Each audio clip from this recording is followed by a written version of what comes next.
2026 पासून वर्षातून दोनदा सीबीएसई बोर्डाच्या 10वीची परीक्षा फेब्रुवारी आणि मे महिन्यामध्ये होणार परीक्षा। फेब्रुवारीतील परीक्षेला बसणं अनिवार्य तर मे महिन्यातील परीक्षा ऐच्छिक।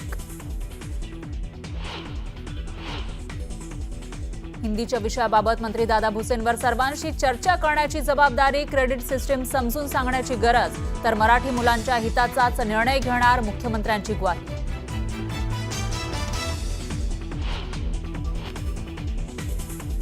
गुंतवणुकीत महाराष्ट्र नंबर 1, देशातील सर्वात जास्त गुंतवणूक आणि निर्यातही महाराष्ट्रातून तर गडचिरोली देशाचं स्टील कॅपिटल होणार, मुख्यमंत्री फडणवीसांची माहिती।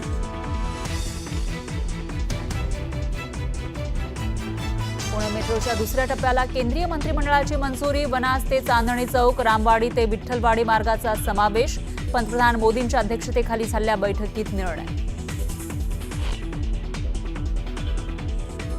अंदाज समितीच्या सदस्यांचा शाही थाट, चांदीच्या ताटात पंचपक्वानावर मारला ताव, एका थाळीसाठी 4,500 रुपयांचा खर्च आल्यानं नव्या वादाला फुटलं तोंड, तर जेवणासाठी चांदीची नाही व्हाईट मेटल आर्टिफिशियल ताटं वापरल्याचं स्पष्टीकरण।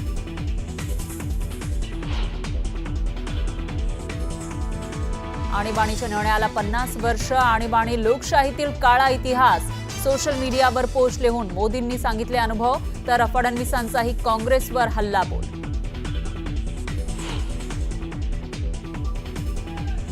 शक्तीपीठ हायवेच्या भूसंपादनावरून धाराशिवमधील शेतकरी आक्रमक, जिल्हाधिकारी कार्यालयामध्ये जाऊन जोरदार घोषणाबाजी करत दर्शवला विरोध।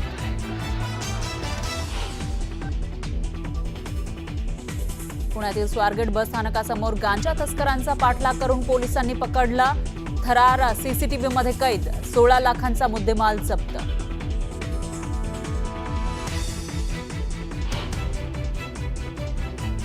हिमाचल प्रदेशातील कुल्लू जिल्ह्यातील सौंज खोऱ्यामध्ये ढगफुटीनंतर प्रचंड विध्वंस, मुसळधार पावसामुळे जिल्ह्यातील जनजीवन विस्कळीत।